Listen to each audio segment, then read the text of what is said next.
The ending to Dragon Ball Super was in many ways very predictable.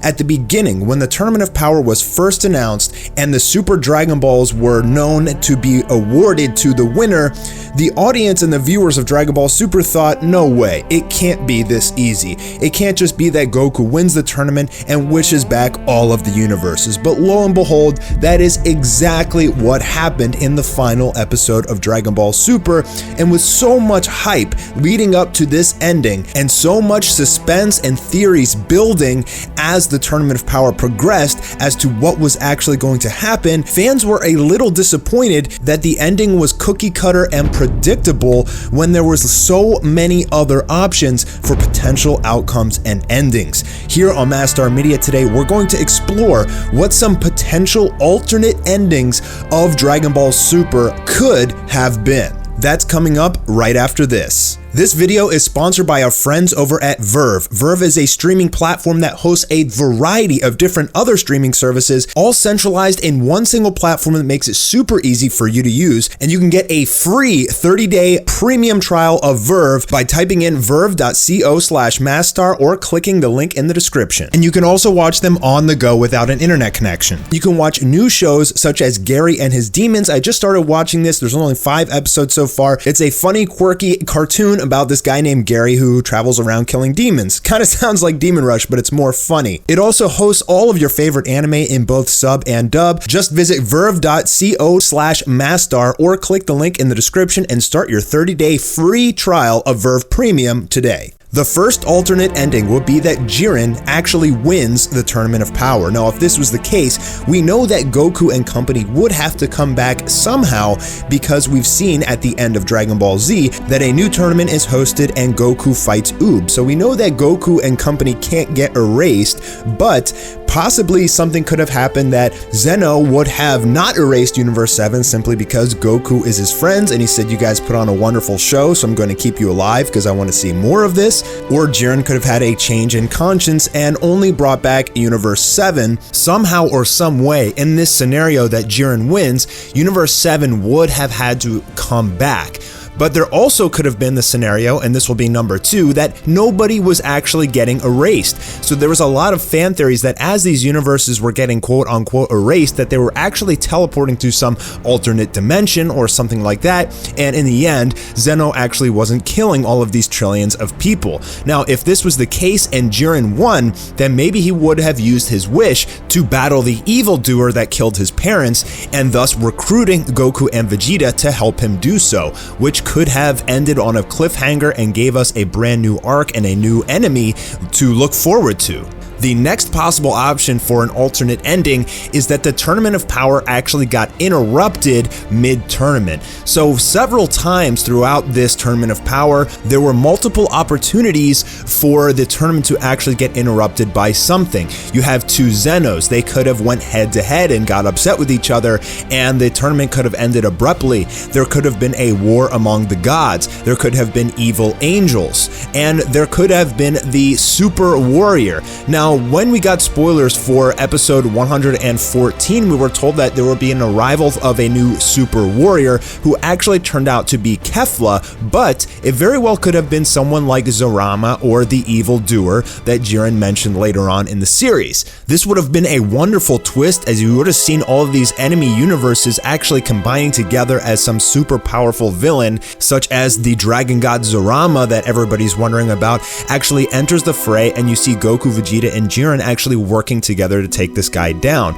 Now, the only issue with that is you have 2 Zenos and the Great Priest there and all of these angels who pretty much there's nobody in the universe that can compete with them. So there would have had to have been some crazy story as to why the gods couldn't do anything to this villain.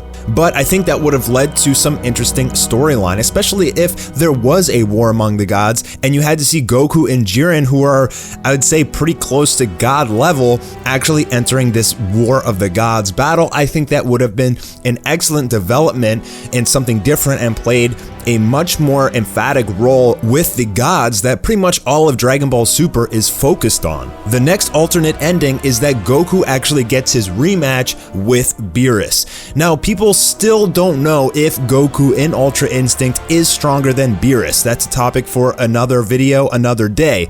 But now that Goku has Ultra Instinct, it's pretty clear that he would at least be a mighty challenge for Beerus. And what they could have done, that keeping all of the elements of the ending how they were, instead of Goku and Vegeta facing off in the end, it would be actually Goku in Mastered Ultra Instinct versus Beerus. And it would have been even better to put the icing on the cake if Goku actually beat Beerus in their little duel. That would show that the entirety of Dragon Ball Super was to show that Goku is now ascended past the strength of Gods of Destruction. The entirety of Dragon Ball Super focuses around gods and around Goku's quest to break his limits, and showing that now that Goku has achieved a strength beyond gods would be a satisfactory ending to all of the story leading up to this point. In the beginning of Dragon Ball Super, Goku fights Beerus and loses, and at the end of Dragon Ball Super, Goku with his new form fights Beerus one more time and wins.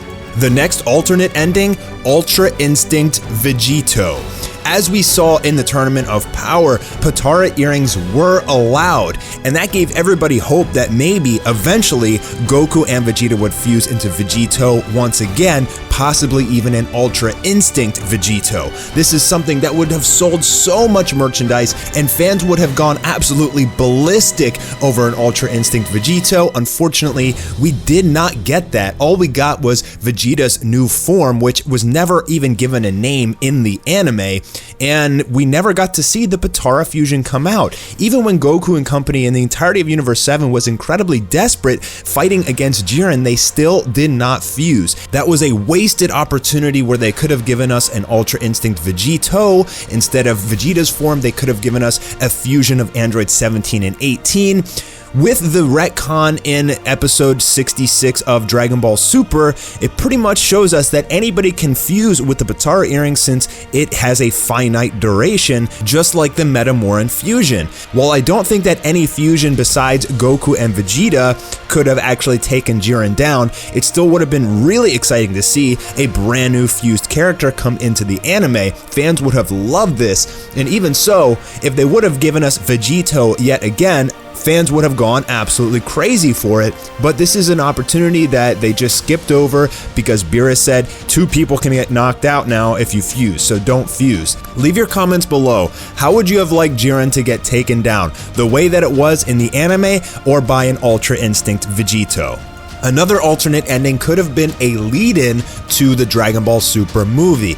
Now, fans of Dragon Ball Super do not want them to reanimate the entire movie and put it back into the show like they did with the first 2 movies, because that wasted a lot of time for the story to actually progress. But if they're going to do that again, they could have ended Dragon Ball Super on a cliffhanger where it would have led into the new movie, such as some chaos in time and space starts happening, a glimpse of a new villain, new Saiyans arrive, or some Saiyan pods land on Earth, something that happens at the very end, which leads into the movie and essentially leaves us on a cliffhanger and gets us excited for what's going to happen next. The ending to Dragon Ball Super was cookie cutter, and it's clear here that they could have done so many things differently to really hit home with the audience, but instead it's pretty obvious that they just wanted to wrap up the series. They didn't want to leave any hints of a continuing series, and they're just going to lead into the movie now. And they still could have done that different ways, like with Ultra Instinct Vegito, or there's plenty of other options for how they could have actually ended the Tournament of Power other than the way they did. I still liked how they defeated Jiren, and the wish was a little bit disappointing to me personally. But with this entire world that they've created and all this story included in Dragon Ball Super, they could have done so many different things for the audience in terms of fan service, in terms of leading into new arcs and other things like that, but they decided to just skip all of that, probably for their own good reasoning that we don't know yet, that we probably won't know until next year. Some of you may say that it's just bad writing, but they may have their reasoning. They sit in a boardroom in the Dragon Ball War Room over at Toei way, and they may have decided to do things this way so that they can leave other options open for the future that they've already started discussing. So I wouldn't go as far as saying that it's bad writing until we see what the future holds for Dragon Ball Super. Now we have the movie coming up and the potential to lead into new arcs, so we'll have to see after that movie comes out. I'm Mastar. Thank you guys so much for watching. Be sure to leave a thumbs up and subscribe if you haven't already, and I'll be talking to you soon with some more Dragon Ball videos.